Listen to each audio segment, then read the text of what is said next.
Good afternoon, students. Hope you all are good. So, your new chapter is food quality and food safety. So, the first is introduction part. Food is a major determinant of health, nutritional status, and productivity of the population. It is therefore essential that the food we consume is wholesome and safe. Unsafe food can lead to a large number of foodborne diseases. You may have seen reports in the newspaper about health problems caused by contaminated or adulterated foods. So, globally, foodborne illness is a major problem of public health concern. In India, the Ministry of Health and Family Welfare in September 2010 stated that more than 300 million episodes of acute diarrhea occur every year in children less than 5 years of age. Foodborne illness can not only result in mortality but can damage trade and tourism, lead to loss of earnings, unemployment, and litigation, and thus can impede economic growth. And therefore, food safety and quality have gained worldwide significance. So, what's the significance? Quality of foodstuff, raw as well as processed, is of health concern and must be addressed. In the past decade, safety challenges faced globally as well as in India have changed significantly, and issues related to food quality and food safety have gained tremendous importance. A number of factors are responsible for this. First is with fast change lifestyle and eating habit, more people are eating outside their homes. In commercial settings, food are prepared in work handled by many persons. Thus, there are more chances of food getting contaminated. Further, food items are prepared many hours in advance and may spoil if not stored appropriately. So, there are many processed and packaged foods. Safety of these food is important. Spices and contaminants, oil seed were processed at home in former type, and purity of these were not a concern. In today's world, packaged individual spices, contaminants, spice powders and mixes are in demand, especially in cities and metros. Quality of even raw foodstuff besides processed food is of public health concern and must be addressed. So, what's the basic concept? Food safety. Food safety means assurance that food will not cause any harm to consumers. Any understanding of food safety is improved by defining two other concepts. First is toxicity and second is hazard. Toxicity is the capacity of substance to produce harm or injury of any kind under any conditions. Hazard is the relative probability that harm or injury will result when substance is not used in a prescribed manner and quantity. Hazards can be physical, chemical, and biological, causing harmful adverse effect on the health of consumers. So, physical hazards is any physical material not normally found in food which cause illness or injury and include wood, stem, parts of pest, hairs, etc. So, what are chemical hazards? Chemical hazards are chemicals or deleterious substance which may be intentionally or unintentionally added to food. This category of hazard include pesticide, chemical residues, toxic metals, polychlorinated biphenyls, preservatives, food colors, and other additives. So, biological hazards are living organisms and include microbiological organisms. These microorganisms, which are associated with food and cause disease, are termed foodborne pathogens. There are two types of foodborne disease from microbial pathogens. First is infection and poisoning. So, food infection, food poisoning result from ingestion of live pathogenic organism which multiply in the body and cause disease. Salmonella is the classic example. This organism exists in the intestinal tract of animals. Raw milk and eggs are also sources. He destroyed Salmonella. However, inadequate cooking allows some organism to survive. So, food intoxication. Some bacteria produce harmful toxins which are present in food even if pathogen has been killed. Organism produce toxins when the food has not been hot enough or cold enough. So, what's the food standards? Effective food standards and control system are required to integrate quality into every aspect of food production and service to ensure the supply of hygienic, wholesome food as well as to facilitate trade within and between nations. There are four levels of standard which are well coordinated. So company first is company standards. These are prepared by company by its own use. Normally they are copies of national standards. Second is national standard. These are issued by national standards only. Third is regional standards. Regional groups with similar geographical climate etc. having legislation standardization bodies. And last is international standards. The International Organization for Standardization, that is ISO, and Codex Alimentarius Commissions publish international standards. So, Food Standard Regulation in India, the Prevention of Food Adulteration Act 1954, that is PFA 1954, was enacted by Government of India to prevent adulteration of food. The act has been amended as per need numerous times. Over 200 amendments. All food products manufactured in India or imported and sold in India have to meet requirements prescribed under this act. In addition to PFA, there are others order or acts that help to ensure quality of specific foods such as fruit and vegetable product order. Specification for fruits and vegetable products are laid down. Meat product orders. Processed or meat product is licensed under this order. Vegetable oil product order. Specification for banaspati, margarine and shortenings are laid down. So voluntary product certification. There are voluntary grading and marking schemes such as ISI mark or of BIS and AG mark. The Bureau of Indian Standard, that is BIS, deals with standardization of various consumer goods including food products and runs a voluntary certification scheme known as ISI mark for processed food. AG mark is a voluntary scheme of certification of agriculture product raw and processed for safeguarding the health of consumers. Since the government had several regulations and laws for food industry found in cumbersome, a need was therefore felt to integrate all such laws for regulating the quality of food. Within this in view, Indian government has passed Food Safety and Standard Act, that is known as FSSA, in 2006 to bring the different pieces of legislation pertaining to food safety under one umbrella.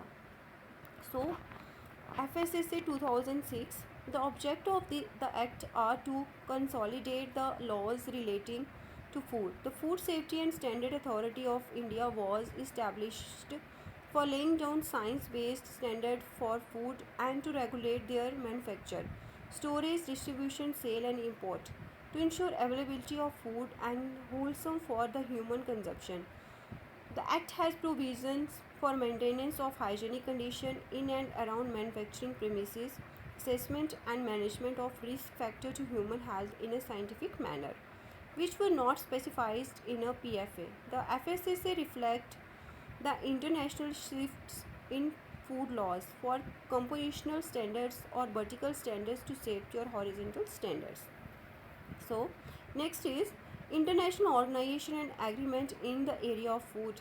Since ancient time, governing authorities the world over have made attempts to develop and implement food standards in order to protect health of consumer and prevent dishonest practices in sale of food.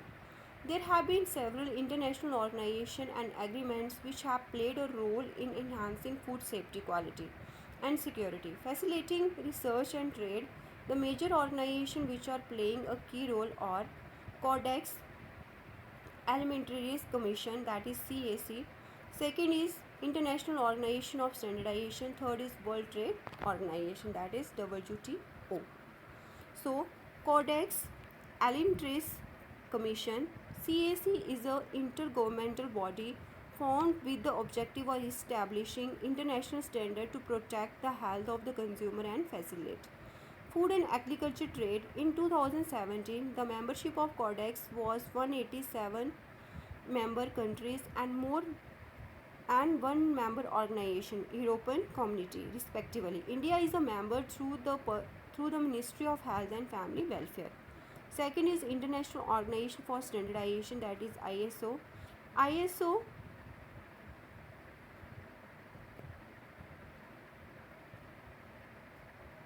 is an international reference for quality requirements. It is concerned with quality management of an organization. Adoption of these standards in is voluntary. Difference between Codex and ISO. Codex used to develop national regulation. ISO used voluntarily. Codex slow to change and ISO standard are viewed every 5 years. So Codex describe the minimal acceptable practices. So ISO launch, you have seen it in your notes that I will give you in second part. Okay. Second and third is your World Trade Organization. World Trade Organization was established in 1995. The main objective of WTO is help to trade flow smoothly, freely, fairly and predictably by administering trade agreements, settling trade disputes, assisting countries in trade policy issue. The WTO agreement covers goods, service and intellectual property. In order to enforce adoption and implementation of standards, there is a need for the strong food control system.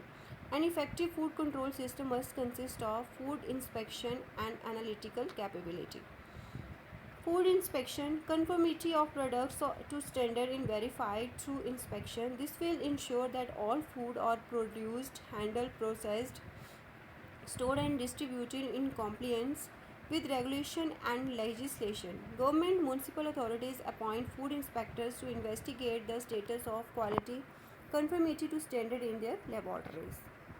So analytical capability, there is a need for well equipped state of the art assisted laboratories to carry out analysis of food. Further, well trained personnel having knowledge of principles of laboratory management and physical, chemical and microbiological analysis of food, test food and food products are also required.